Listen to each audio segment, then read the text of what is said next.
Brigadier Zia, আমি শুধু ঠান্ডা মাথায় ভাই একটা কথা বলবো, একটা বাচ্চা কতকাল বাচ্চা থাকবে? গত 54 বছর দেশের 7.5 কোটি থেকে 18 কোটি মানুষ এখনো যদি বাচ্চা থাকে, মুখে যদি ফিডার নিয়ে ললিপপ চুষে, তাহলে জাতিটাকে আমরা তৈরি করবে কবে? সবাই শুধু বলবে একটু ভদ্রভাবে কথা বলেন, সৌজন্যতা বোধ নিয়ে কথা বলেন।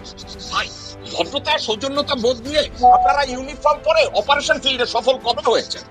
আমাদের তো ভাই একটা পর্যায়ে তো বলতে হবে না, প্লিজ না, let's go and build something and live it for our next generation.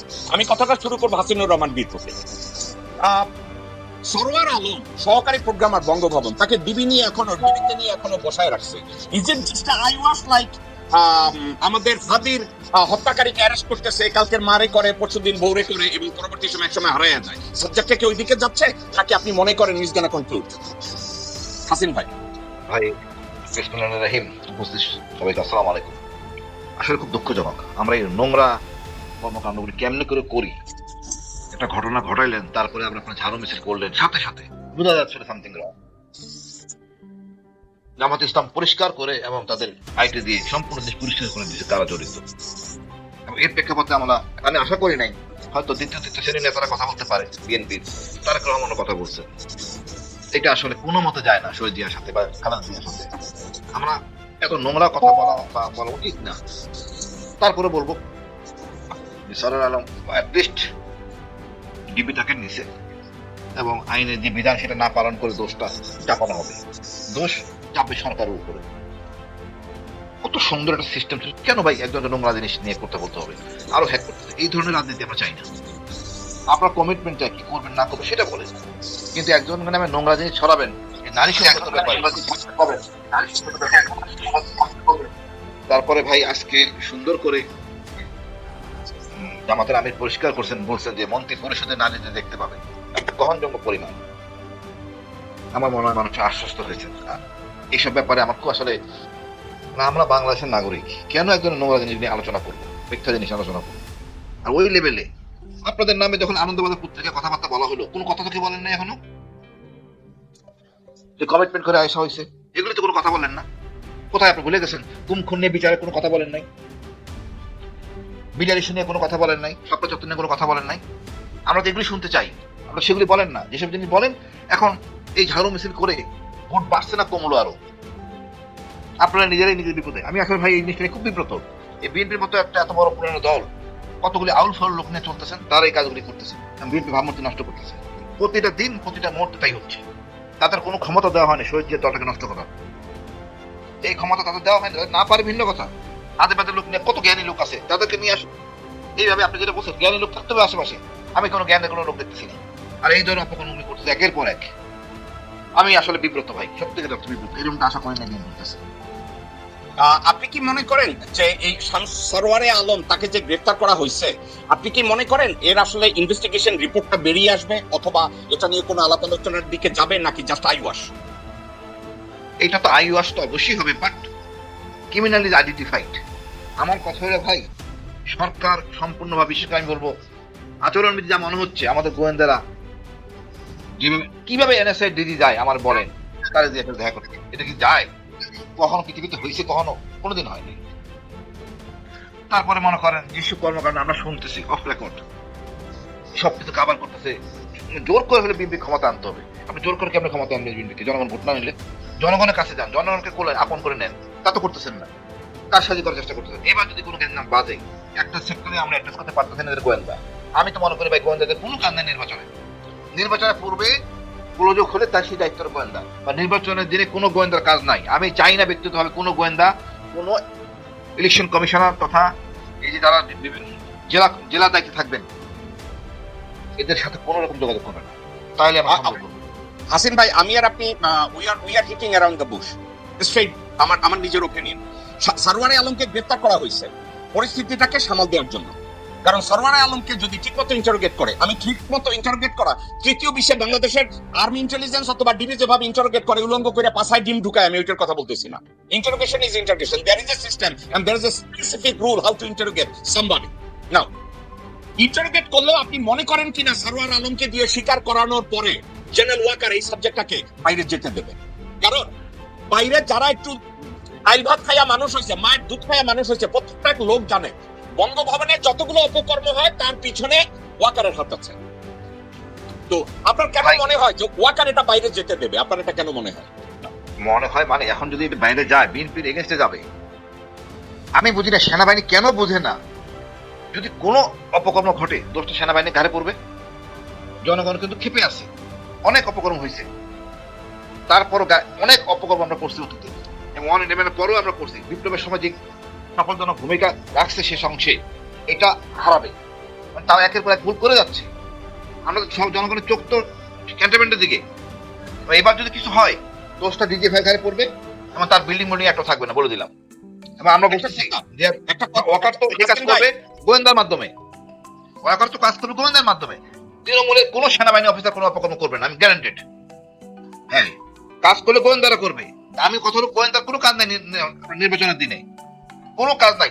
এই ডিসি অফিসে ঘুরে থাকা রিটার্নিং অফিসারের সাথে, they should have any job, they should relax. তারা যদি করে দায়িত্ব ওই রিটার্নিং অফিসার বলবে গোয়েন্দার আদেশে করছে, এইসব শুনতে চাই না। যদি হয় খবর আছে, দেশে একটা গৃহযুদ্ধ বাঁধবে, এর জন্য দায়ী সেনাবাহিনী। ওকে আসিম ভাই, এবার আমি ব্রিগেডিয়ার জেনারেল জিয়া সাহেবের কাছে যাব। জিয়া সাহেব, আমি একটা কথা, আপনি যে বিষয়টা হয়েছে 4:37 জামাতের আমির সাহেব উনি কেরানীগঞ্জে বক্তৃতা দিতেছিলেন যে মুহূর্তে টুইটটা করা হয়েছে।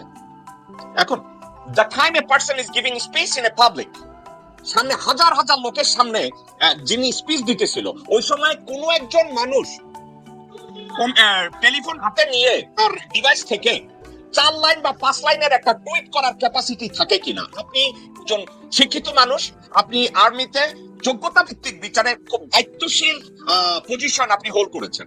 ব্যক্তি জিয়াকে যদি আপনি জিজ্ঞাসা করি, বাট আপনি হাজার হাজার লোকজনের সামনে বক্তৃতা দিতেছেন, ওই মুহূর্তে আপনার দ্বারা একটা টুইট করা সম্ভব কিনা 4 থেকে 5 লাইনের? না, প্রথম কথা অনেক ধন্যবাদ আপনার প্রশ্নের জন্য। এটা তো প্রথম কথা হলো জামাতে আমির ডক্টর শফিকুর রহমান কিন্তু উনি যখন কথা বলেন, উনি কিন্তু ওনার আশেপাশে কোনো ফোন থাকে না, মাইক্রোফোনের আশেপাশে কোনো ফোন থাকে না। He speaks right from the memory and he is a fluent speaker. ওনার কথার ভিতরে কোনো ডিসকানেক্ট নাই, মানে একটা সাবজেক্ট থেকে আরেক সাবজেক্টে ট্রানজিশন যেটা বলি আমরা, এই ট্রানজিশনে ওনার কোনো জড়তা নাই। It is a continuous flow of talk, এবং all are relevant one after the other. এটা মনে হয় যেন ওনার সাজানো সবগুলি। সেকেন্ড পয়েন্টটা হচ্ছে যে যারাই এটা করেছে most probably they need to do more planning, যে তার লোকেশনটা চিন্তা করা উচিত ছিল, but to make it believable. তো এই when you do a wrong thing you always leave the sign that this is being done wrongly without planning. খুবই কাঁচা প্ল্যানিং আপনি বলবো। আর একটা জিনিস হলো ওনার ব্যক্তিগত যে আচরণ, আজ পর্যন্ত আমরা যা দেখেছি, মানে রাইট ফ্রম আফটার দি, আমি তো অ্যাকচুয়ালি ওনাকে চিনি, আমি অনেক ছোট ছিলাম, মানে ইয়াং অফিসার ছিলাম। উনি যখন ইলেকশন করে 91-এ, উনি কিন্তু সিলেট 1 আসন থেকে প্রথম উনি কিন্তু আপনার ইলেকশন করেছেন, এবং সেই আসনে সম্ভবত সাইফুর রহমান সাহেব ছিলেন ওনার প্রতিদ্বন্দ্বী।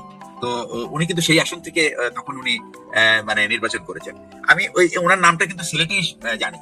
এরপরে যখন আমি দেখলাম যে জামাতের টপ লিডারদেরকে ফাঁসি টাসি দিয়ে একবার ক্লিন আপ করে ফেলা হয়েছে, তখন উনি হি কেম টু লিডারশিপ, এবং সেই থেকে উনি কিন্তু জামাতের আমির। Most probably this is his third tenure he is passing, এবং ওনার যে কথা আমরা যে পর্যন্ত যেটা শুনেছি, উনি কিন্তু এই ধরনের মানে বাজে লেখার মতো মানসিকতার মানুষ না। Nobody will believe it. সুতরাং উনি যদি এটাই যদি ওনার টুইট থেকে করা, যেটা যদি অন্য কেউ হতো হয়তো এটা বিশ্বাসযোগ্য হতো। এই নো ওয়ে, মানে জামাতে আমিরের কথাবার্তা থেকে এটা কখনোই আসে না।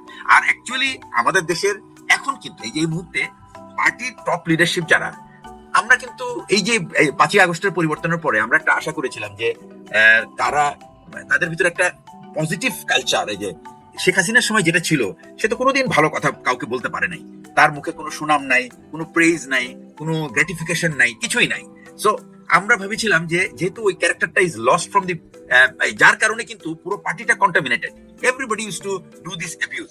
তো আমাদের এখন যে পলিটিক্সটা চলছে, এখানে কিন্তু বেশিরভাগ লোকই কিন্তু খুবই, they were all under lot of discrimination, lot of torture, they had very difficult life for 15-16 years, এবং তাদের তো অ্যাটলিস্ট একে অপরের প্রতি সহমর্মিতা থাকা উচিত, রেসপেক্ট থাকা উচিত। আর রাজনীতিতে যদি পার্টি হেড যদি একজন আরেকজনকে রেসপেক্ট না করে, তাহলে কিন্তু এই পলিটিক্স কিন্তু এখন যেটা দাঁড়িয়ে আছে সেটা কিন্তু ভঙ্গুর।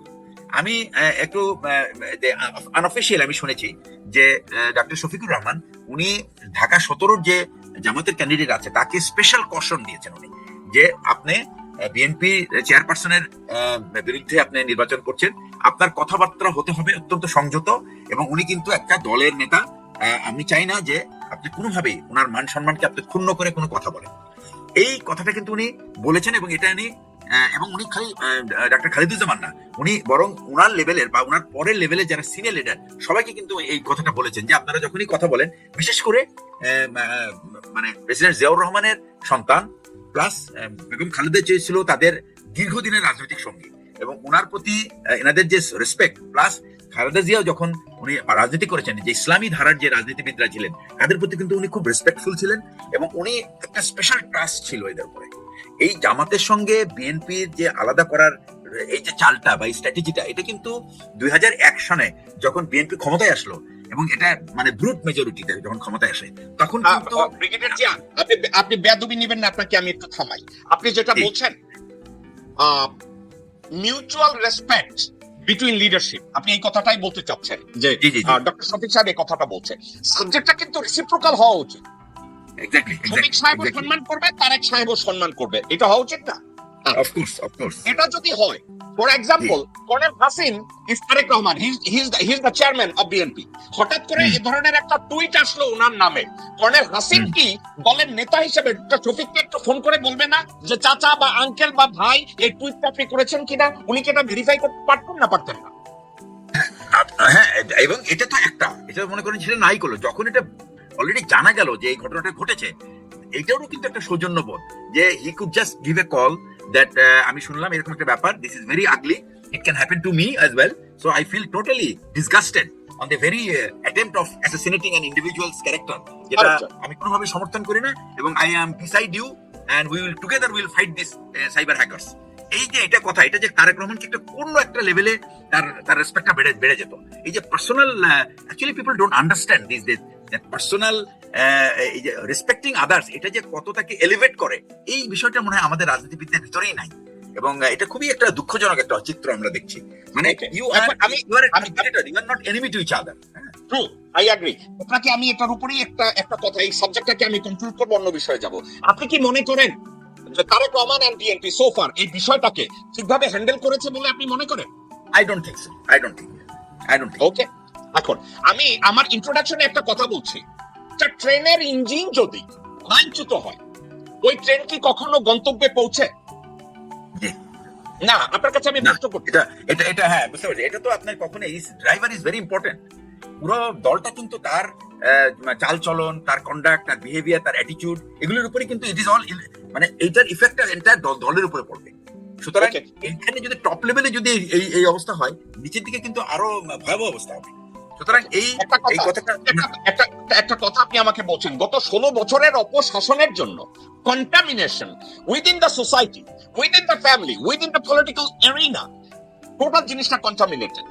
আর এই কন্টামিনেশন শব্দটাকে যদি আমি ডিফারেন্ট ওয়েতে ব্যাখ্যা করতে চাই, এবং আপনাকে প্রশ্নটা করি brigadier Zia, the entire BNP leadership and people of Bangladesh, everybody are under the impression of a smoke.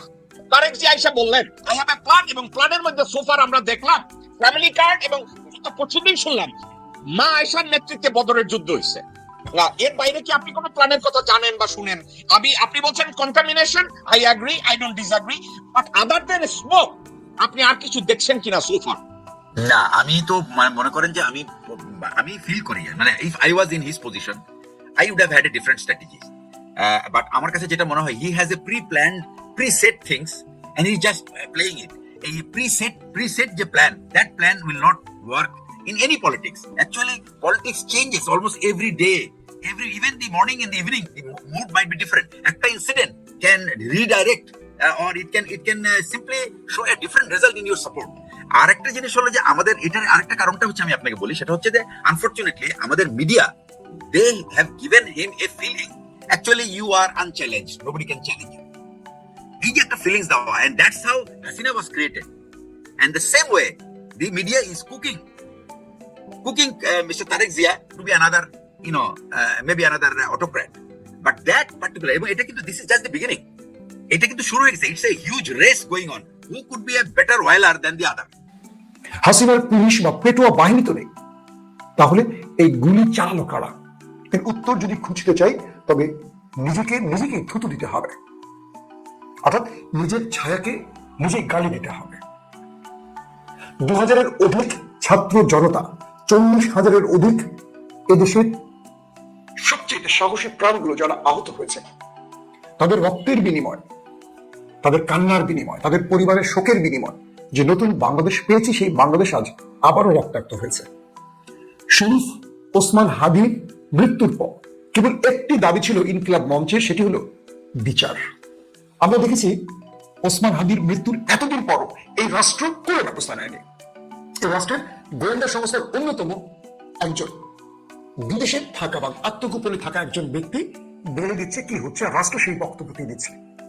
আমরা দেখছি আমাদের কচুক্ষেত্রী এজেন্ট মিস্টার জোকার নাইন বিদেশে বসে বলে নিচ্ছে খুনি ভারতে চলে গেছে, আর আমাদের আইন শৃঙ্খলা বাহিনী বলছে খুনি বিদেশে চলে গেছে। আসলে খুনিটাকে ওই ফয়সাল, নাকি রাষ্ট্রের খুব গুরুত্বপূর্ণ কেউ যাদের এই রাষ্ট্র ছুঁইতে পারে না, কাজ করতে পারে না আর কি? প্রশ্ন জনতার অনেক। একটা তরতাজা প্রাণ প্রকাশ্যে রাজপথে গুলি খেয়ে মৃত্যুর কোলে ঢলে পড়লো একজন বিপ্লবী, যারা এই দেশটাকে তৈরিতে পণ দিল, তার বিচার হচ্ছে না বিপ্লব পরবর্তী বাংলাদেশে। এই লজ্জা কার? আমার, আপনার না আমাদের সবার? আমি মনে করি আমাদের সবার। প্রিয় দর্শক, শরীফ ওসমান হাদির জন্য তার ইনকিলাব মঞ্চের তার বন্ধুরা আজ রাজপথে নেমেছিল শরীফ ওসমান হাদির স্ত্রী তার স্বামীর বিচার চাওয়ার জন্য। যে ওসমান হাদি বলে গিয়েছিল, আমি মৃত্যুকে ভয় করি না, যদি আমার মৃত্যু হয় তবে বিচারটা করিলেন। সেই বিচারটা এই রাষ্ট্র করতে পারছে না, অথচ এই রাষ্ট্র শপথ নিয়েছিল জুলাই বিপ্লবের পর হাজার রক্তের উপর দাঁড়িয়ে যে তারা রাষ্ট্রকে সঠিক পথে নেবে, তারা ফ্যাসিস্টদের বিচার করবে, তারা গুম খুন ক্রসফায়ারের বিচার করবে, তারা রাষ্ট্রের ভেতরে থাকা লুকিয়ে থাকা ফ্যাসিস্টদের খুঁজে খুঁজে বিচার করবে। কিছু করেনি তারা, বরং এই রাষ্ট্র ক্ষমতা লাভ করেছে, বিদেশে টাকার পাহাড় জমিয়েছে। এই রাষ্ট্রের অন্যতম একজন ব্যক্তি, যিনি শেষ বয়সে এসে নিজেকে প্রমাণ দিতে চেয়েছিলেন দেশপ্রেমিক, তিনি হয়ে গেলেন এখন দেশদ্রোহী। কারণ রাষ্ট্রের প্রতিটি স্তরে তিনি বসিয়েছেন করাপ্টেড লোকদের, ধান্দাবাজ লোকদের, লুবি লোকদের, ফ্যাসিস্টদের, দালালদের। প্রফেসর ইউনূস, আপনাকে বলছি, আপনি বাংলাদেশের একজন ব্যর্থ মানুষ, যিনি সর্বোচ্চ পদে বসে রাষ্ট্রকে ব্যর্থতার দিকে দিয়েছেন। এই রাষ্ট্রের আইন শৃঙ্খলার অবনতি হয়েছে। পুলিশি ব্যবস্থার মধ্যে আপনি কোনো পরিবর্তন আনতে পারেননি, কেবল পোশাক পরিবর্তন করেছে। কিন্তু মানুষগুলো তো রয়ে গেছে সেই ফ্যাসিস্ট রেজিমের। তাহলে পোশাক পরিবর্তন করে কাকে পোশাকের নাম করে এই অনেক অর্থ পকেটে ঢেলে দিলেন। প্রিয় দর্শক, ওসমান হাদির জন্য আজ শাহবাগ মোড়ে নতুন করে আন্দোলন শুরু হয়। এই আন্দোলনটি থেমে গিয়েছিল বাংলাদেশের সবচেয়ে জনপ্রিয় নেত্রী বেগম খালেদা জিয়ার মৃত্যুর পর। এরপর সেই আন্দোলনটি আবার নতুন করে দানা বাঁধে যখন রাষ্ট্র ওসমান হাদির বিচার বন্ধ করে দেয়, বা নামকে অস্ত্রে অথবা নাটকীয় কিছু বক্তব্যের মাধ্যমে ফাইল চাপা দেওয়া শুরু করে। যখন তারা মাঠে নামে, তাদের উপর অকথ্য নির্যাতন করে আমাদের আইন শৃঙ্খলা বাহিনীর সদস্যরা। চলেন আমরা কিছু দৃশ্য দেখে আসি, তারপর আপনাদের বাকি খবরটা দেওয়ার চেষ্টা করবো।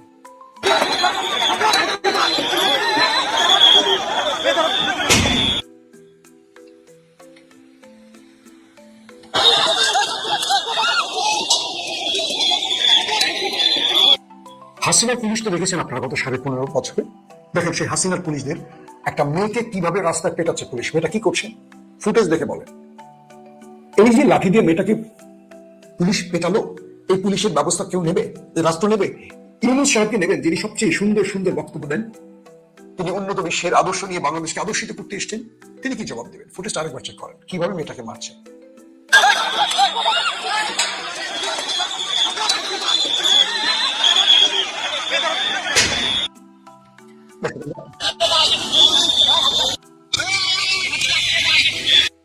পুলিশ বিক্ষুব্ধ ছাত্রদের পেটাচ্ছে আর বলছে আয় আয় আয় হাদির লাশ নিয়ে যা। তাহলে হাদিকে মেরেছে কারা? হাদির লাশ ফেরত দিতে চাইছে পুলিশ। এই পুলিশের চেহারা আমি আপনাদের দেখাবো, একটু ওয়েট করেন। তার বিরুদ্ধে দ্রুত পুলিশ ব্যবস্থা নেবেন, অথবা পুলিশের বিরুদ্ধে ইনশাল্লাহ আমরা ব্যবস্থা নেব। কারণ এই রাষ্ট্র পুলিশকে আমরা ছেড়ে দিইনি, বরকা দিইনি। দেখেন এই ছেলেটি আপনারা স্ক্রিনে দেখতে পাচ্ছেন, এই ছেলেটি বলছে আয় আয় আয় হাদির লাশ নিয়ে যা। আপনারা অডিওটা আরেকবার শুনলে বুঝবেন, আমি আপনাদের শোনাবার চেষ্টা করছি।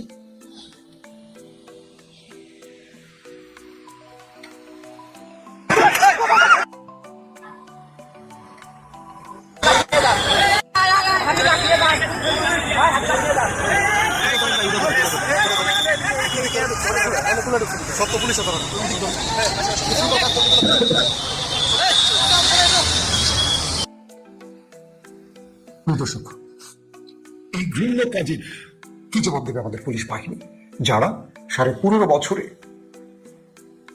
লুকিয়েছিলেন, আত্মগোপনে ছিলেন, মুক্তি চেয়েছিলেন আমাদের কাছে যে এই রাষ্ট্র মুক্ত হলে তারা স্বাধীনভাবে চেয়ারে বসবেন। তাদেরকে সেই চেয়ার উপহার দেয়া হলো, আর সেই চেয়ারে বসে তারা নিজেরাই ফ্যাসিস্ট হয়ে গেলেন। ইউনূস যেন আবার হাসিনা হয়ে গেল, কসাই হয়ে গেল। আমাদের জাবের, ইনকিলাব মঞ্চের হাদির পরবর্তী যে ছেলেটা দায়িত্ব নিয়েছে, জাবেরকে প্রকাশ্যে গুলি করা হলো। ঝুমাকে, আমাদের আরো অনেক বোনকে বুক দিয়ে পুলিশ পালিয়েছে, বেদম পেটানো হয়েছে তাদেরকে। অপরাধ কি বলেন তো? তারা কি বলেছে? আমি আমার দেশে আমার অনেক বিএনপির বন্ধুরা বলছে এরা নাকি মব করতে নেমেছে, পুলিশ মেরে ভালো করেছে। ভাই, এই বক্তব্যগুলো দিয়ে বিএনপির আরো পুংটি মেরে দিচ্ছেন আপনারা। 12 তারিখে ফলটা পাবেন। এই গর্ধব মাথা পচা লোকগুলো বিএনপির একদম পুংটি মেরে ছেড়ে দিয়েছে। মানুষের সিম্পেথি, মানুষের ভালোবাসা যে দিকে, আপনাদের বিপরীতে দাঁড়ান কেন? লন্ডন থেকে আমার খুব ঘনিষ্ঠ বন্ধু ওয়াহিদুজ্জামান, একসাথে আমরা বিএনপির অ্যাক্টিভিজম করছি। তিনি কটাক্ষ করছেন, তার ফেসবুকে আমি দেখলাম। আমি তাকে আজকে ইচ্ছা করে আনফ্রেন্ড করে ব্লক মেরে দিয়েছি। এসব মাথা পচা লোকদের দিয়ে আসলে দেশ চলবে না। ওয়াহিদ ভাই, শ্রদ্ধা রেখে বলছি, মানুষের পালস শোনেন। আপনি দলের কর্মী, আমি দলের কর্মী না, আমি সাংবাদিক। আমাকে সত্যটা বলতে হয়। আপনি সত্যটা লুকিয়ে রাখতে চান। হাদির মৃত্যুর পর পুরো বাংলাদেশের দৃশ্য দেখেছিলেন, জানাজার দৃশ্য দেখেছেন, কিভাবে পুরো দেশ উত্তাল হয়েছে দেখেছেন। তাদের বিপরীত দাঁড়াবেন না। এই দলটা বেগম জিয়ার দল, অনেক ত্যাগ আছে দলটার। 15-16 বছর বেগম জিয়া কি লড়াইটা করেছে হাসিনার বিরুদ্ধে, এই পুলিশি ব্যবস্থার বিরুদ্ধে। আজকে সেই পুলিশি ব্যবস্থার পক্ষে দাঁড়াচ্ছেন আপনারা। এতটুকু লজ্জা করে না? কিসের আশা? শুধু ক্ষমতাই তো চান নাকি? ক্ষমতা স্থায়ী না, হাসিনাও তো স্থায়ী না, চলে গেছে। আপনারাও ক্ষমতা ছিলেন, স্থায়ী হতে পারেননি। এই ঘৃণ্য কাজের কেউ সমর্থন যোগাবেন না। পুলিশের মধ্যে আমার ডজন ডজন বন্ধু আছে, তারা সবাই লজ্জিত। তারা বলছে আসলে কি হচ্ছে বুঝতে পারছি না। সব পুলিশ তো এক না। এই পোশাকের মধ্যে ঢুকে পড়েছে ফ্যাসিস্ট রেজিমের কেউ কেউ। তারা উস্কে দিচ্ছে ঘটনাকে, তারা রাষ্ট্রকে উত্তপ্ত করে ফায়দা উঠতে চাইছে। তাহলে এটা সমর্থন দিচ্ছেন কেন? দিল্লিতে বসে থাকা সেই ডাইনি অনেক ইশারা ইঙ্গিতে অনেক কাজ করাবে। ধরে নিতে হবে নেপথ্যে অনেক কিছু আছে। ইনকিলাব মঞ্চের শান্তশিষ্ট নিরীহ পোলাপানগুলোকে যে মারা হলো, রাজশাহী বিশ্ববিদ্যালয়ের জিএস আপনার গুলিবিদ্ধ হয়ে হাসপাতালে ভর্তি হলো, জাবের গুলিবিদ্ধ হয়ে হাসপাতালে, ঝুমা হাসপাতালে, অর্ধশত পোলাপান হাসপাতালে, একটার পর একটা অ্যাম্বুলেন্স তাদেরকে হাসপাতালে ঢোকাচ্ছে জরুরি বিভাগে। কি অপরাধ তাদের? ইউনূসের যমুনা ঘেরাও করা যাবে না, ইন্টারকন্টিনেন্টালের সামনে বিক্ষোভ করা যাবে না। এই রাষ্ট্রটাকে জনগণের বিনিময়ে দিয়েছে ইন্টিগ্রেমের হাতে। 12 তারিখে নির্বাচন হবার স্বপ্ন দেখছেন তারা। এই লোকগুলোকে ভুলে গেলে কদিন আগে তারা এই দেশটাকে স্বাধীন করে দিয়ে গেছে। এত অকৃতজ্ঞ কেন আমরা, বলেন তো? এই জাতির মধ্যে কৃতজ্ঞতা বোধের এত অভাব কেন? যে পুলিশগুলো কখনো কল্পনা করেননি এটা গুরুত্বপূর্ণ চেয়ার পাবেন, তারা সেই চেয়ারে বসে গেছেন, কমিশনার হয়েছেন, বড় বড় পদ বসেছেন, ওসি, ডিসি, এসপি হয়েছেন। তারা এদের মারার আগে হাতটা কাঁপে না? আপনাদের একটু বিবেক নাড়া দেয় না যে এদের জন্য যে পদটা পেয়েছে, স্যালুট দিচ্ছে, সান বলছি, গাড়ি পেয়েছি, ফ্ল্যাট পেয়েছি। আফসোস আপনাদের জন্য, লজ্জা লাগে আপনাদের জন্য, কষ্ট হয় আপনাদের জন্য। দেশটাকে আবার শেষ করে দিবেন। একজন মা কি বলেছে আসেন আমরা আপনাদের শুনে আসি। আমার বুকের মধ্যে ওরা লাথি দিছে। আমি ওদের সামনে বুক পাইতে দাঁড়াইছি, ওরা একবার বুম দিছে, ওই জায়গায় আমার ইচ্ছা মতো পিটাইছে। আমি আমার ছেলেগুলারে নিয়ে জায়গায় চলে আসছি, ভিতরে এসে আমার পেটের মধ্যে লাথি দিছে, আমার বুকের মধ্যে ওরা লাথি দিছে। এই মা, এই বয়স্ক মা কি পুলিশ লাথি দিয়েছে, পিটিয়েছে, বুকের মধ্যে লাথি দিয়েছে। এই পুলিশ কি আমাদের দেশের, আমাদের কোনো মায়ের পেটে হয়েছে? কি বলবো বলেন, কি বলবো বলেন আপনারা? কিছু বলার ভাষা আছে আমাদের? প্রফেসর ইউনূস, আপনার বিরুদ্ধে কথা বললে ফেসবুক, ইউটিউব বন্ধ করে দেন। হাসিনা বন্ধ করেন, আপনি বন্ধ করেন। আপনি দেখছো বড় স্বৈরাচার হয়ে যাচ্ছেন, আমি দেখতে পাচ্ছি। এই রাষ্ট্রটাকে আপনি কোথায় নিতে চান? নির্বাচন বানচাল করতে চায় কেউ কেউ মনে হচ্ছে। এই আন্দোলনকে আপনি আজকে পুলিশের গুলির বিনিময়ে নতুন একটা রূপে দিতে চাচ্ছেন, অথবা আপনার ভেতরে কেউ করছেন, আপনি হয়তো বুঝতে পারছেন না। দুটোর একটা তো হবে। এই দেশে নির্বাচন যেন বন্ধ না হয়, 12 তারিখ যেন নির্বাচন হয়। কারণ যারা হেরে যাবে বা যারা এই নির্বাচন বানচাল করতে চায় তারা বন্দী হয়ে গেছে। তারা এই নির্বাচনটা বানচাল করে রাষ্ট্রকে আরেকটা বিপদে ফেলতে চায়। হাসিনার সেই ফ্যাসিস্ট রেজিমের দোসররা যারা ক্যান্টনমেন্টে আছে, পুলিশে আছে, বিজিবিতে আছে, র্যাবে আছে, আমলাতন্ত্রে আছে, রাষ্ট্রের গুরুত্বপূর্ণ ঘাপটি মেরে আছে, তারা নির্বাচন বন্ধ করতে চায়, বানচাল করতে চায়। অস্ত্র আসছে প্রতিবেশী দেশ থেকে দেশে। আর রাষ্ট্র ব্যস্ত আছে কি নিয়ে? হাদির বিচারটা তো করলেন না আপনারা। হাদির অপরাধী এখন কনফার্ম না কোথায় আছে? এটা নেপথ্যে থেকে একজন ব্যক্তি গুলি করে চলে গেল নাকি পেছনে কেউ আছে? এই রাষ্ট্র কোনো ব্যবস্থা করতে পেরেছে? ঠিক আমাদের সাগরুনির মতো। সাগরুনি মৃত্যুর পরপরই আমরা যারা টেলিভিশনে জব করতাম, আমাদের কাছে একটা সিনারি চলে এলো কারা কিভাবে মেরেছে। এরপর 24 ঘন্টা, 48 ঘন্টা, 72 ঘন্টা করে আজকে এক যুগ হয়ে গেল, সাগরুনির বিচার হয়নি। কারণ রাষ্ট্রের সর্বোচ্চ জায়গার লোক যখন জড়িত থাকে সে বিচার হয় না। তনু হত্যার বিচার হবে না, কারণ তনুকে যারা মেরেছে সর্বোচ্চ সংস্থার লোকরা। হাদির বিচারটা এভাবে আটকে যাবে? আমরা এই সময় এসে বিচারটা করতে পারবো না। তাহলে আমরা প্রশ্ন করতে পারি হাদির হত্যার সাথে কারা জড়িত? পারি তো প্রশ্নটা করতে, নাকি নাকি ইউনিট সরকারের ক্ষমতা নেই তাদের বিচার করার? হাসিনা যদি বিচার করা যায়, তারা কারা? তাদের বিচার করা যায় না? তারা কোন পোশাকে চলেন? তাদের ক্ষমতা কোথায়? এই রাষ্ট্রের যুবকরা হাসিনাকে ঘাট ধরে বিদায় করে দিয়েছে, পুলিশকে মেরে গাছে ঝুলিয়ে রেখেছিল এই রাষ্ট্রের জনগণ। ভুলে যাবেন না, এই দৃশ্যগুলো ভুলে যাবেন না প্লিজ। পুলিশের ভাইদের বলছি, যারা আজকে পিটিয়েছেন বিপ্লবীদের, এরা আপনাকে চেয়ার দিচ্ছে, চেয়ার কেড়ে নিতে পারে, এরা উল্টো করে ঝুলিয়ে রাখতে পারবে। হাসিনার চেয়ে বড় দানব হতে পারবেন না আপনারা। সে দানবকে শিক্ষা দিয়েছে আজকের যুবকরা। ভাববেন না আগামী দিনে আপনার সরকার বসবে, আগামী দিন কিছু হতে পারে, আগামী দিন বিচারও হতে পারে। ক্যান্টনমেন্ট বাঁচেনি, উত্তরপাড়া বাঁচেনি, কচুঘাট বাঁচেনি, তাদেরও বিচার হচ্ছে। জনগণ জেগে উঠলে সবকিছু করতে হয়। যারা সেনাবাহিনীকে কলঙ্কিত করেছে, সেনাবাহিনী তাদের বিচার চায়, কারণ আমাদের সেনাবাহিনীর মধ্যে সর্বাধিক দেশপ্রেমিক সদস্য রয়েছেন। তারা সেই সব রাষ্ট্রীয় সন্ত্রাসীদের বিরুদ্ধে দাঁড়িয়েছেন। পুলিশের বিরুদ্ধে যারা হাসিনা রেজিমের ছিলেন, তাদের বিরুদ্ধে আমাদের দেশপ্রেমিক ইমানদার অফিসার রয়েছে। তাদেরকে খুব প্রয়োজন এখন আমাদের। আমলাতন্ত্রের মধ্যে আমাদের সেই ফ্যাসিস্ট রেজিম কিংবা দলবাজদের বিপরীত দেশপ্রেমিকরা রয়েছে। তাদের এখন হাল ধরতে হবে রাষ্ট্রের। 12 তারিখ আপনি কাকে ভোট দিবেন চিন্তা করেন। আবারও বলছি, এই রাষ্ট্র ফ্যাসিজমের দিকে যাবে? এই রাষ্ট্র খুনিদের হাতে যাবে? এই রাষ্ট্র টাউট বাটপাট লুটেরাদের হাতে যাবে নাকি সত্যবাদীদের হাতে যাবে? আপনি নির্ধারণ করেন। 5 বছর পর আর 5 বছর আগে দুটো বিষয় নির্ধারণ করেন। আজকে 1000 টাকা 1500 টাকা পকেটে ঢুকিয়ে দিয়ে 5 বছর আপনার কাছ থেকে লক্ষ লক্ষ টাকা লুট করবে, চাঁদাবাজি করবে, গলায় পাড়া দিয়ে আদায় করবে, তাদের ভোট দিবে? নাকি সত্যের পক্ষে দাঁড়াবেন? রাষ্ট্র যাদের হাতে নিরাপদ তাদের পক্ষে দাঁড়াবেন, ইনসাফের পক্ষে দাঁড়াবেন, ন্যায় বিচারের পক্ষে দাঁড়াবেন, সিদ্ধান্ত নেন। আর তাদেরকে ভোট দিয়েন না যারা এই রাষ্ট্রকে ক্রমান্বয়ে ধ্বংসের দিকে নেবে, যারা এই রাষ্ট্রটাকে লুটে শেষ করে দেবে, নিজের জন্য, সন্তানদের জন্য, স্ত্রীর জন্য, পরিবারের জন্য রাষ্ট্রকে লুট করে 28,000 লক্ষ কোটি টাকা দেশ থেকে সরিয়েছিল ফ্যাসিস্ট রেজিমের সে দানবরা। নতুন করে এই রাষ্ট্রকে লুটতে দিন না কাউকে। এবার ভোট যেন আপনাদের নিজের দেশের জন্য হয়, জনতার জন্য হয়। এবার ভোটে কেউ ভুল করবেন না প্লিজ। আপনি যেই দলের করেন না কেন, যেই দলের ভুল, আওয়ামী লীগ, বিএনপি, জামাত, এনসিপি, চরমনাই, খেলাফত, যেই দলেরই হন, একটু বিবেকটা কাজে লাগান তো। কোন লোকদের হাতে রাষ্ট্র নিরাপদ হবে বলেন, নিজেরাই বলেন। প্রয়োজনে কমেন্ট করেন, দেখতে চান কাদের হাতে রাষ্ট্র নিরাপদ। যারা আল্লাহকে ভয় করে, যারা আল্লাহর কাছে হাসরের ময়দানে নিজেকে অপরাধী হিসেবে দাঁড় করাতে চায় না, যারা ইমানদার, যারা ইনসাফ প্রতিষ্ঠা করতে পারবে, যারা ন্যায় বিচার করতে পারবে, যারা ক্ষমতায় আসার আগেই এই রাষ্ট্রে নিজেকে সত্যবাদী, ইমানদার, ন্যায়পরায়ণ হিসেবে প্রমাণ করতে পেরেছে, তারাই তো আগামী রাষ্ট্রটাকে সুন্দরভাবে পরিচালনা করতে পারবে। নাকি যারা ক্ষমতা বসার আগেই লুটপাট, দখলদারিত্ব চালিয়েছে, পুরো দেশে চাঁদাবাজি করেছে, তারা রাষ্ট্রকে সঠিক পথে নেবে? বলেন আপনারা, উত্তর খুঁজতে থাকেন। আবারও বলছি, এই রাষ্ট্রকে ধ্বংস হতে দিয়েন না। ওসমান হাদির মতো অজস্র মানুষ প্রাণ হারিয়েছে, যাদের বিচার হয়নি এখনো। এই বিচারগুলো বাস্তবায়ন করতে হবে। অবশ্যই গণভোটের পক্ষে হা ভোটটি দেবেন আপনারা। আবারও বিনীত অনুরোধ করছি, একেবারে হাত জোর করে আপনাদের কাছে অনুরোধ করছি, গণভোটে অবশ্যই হায়ের পক্ষে ভোটটি দেবেন ভাই। নতুবা এই রাষ্ট্র আবার হাসিনার কবলে চলে যাবে। হাসিনা শুধু একটি নাম নয়, হাসিনা এই রাষ্ট্রের ফ্যাসিজমের একটি উপাধি। যে কেউ এই উপাধি গ্রহণ করতে পারে, সেই সুযোগটি আপনারা আর দিয়েন না। রাষ্ট্রটাকে রক্ষায় চলেন আমরা আবার ঐক্যবদ্ধ হই। আমরা সকল দুর্নীতির বিরুদ্ধে না বলি, অপশাসনের বিরুদ্ধে না বলি, আমরা সন্ত্রাসীদের না বলি, চাঁদাবাজদের না বলি, একটা ইনসাফের বাংলাদেশের পক্ষে হা বলি। শরীফ ওসমান হাদি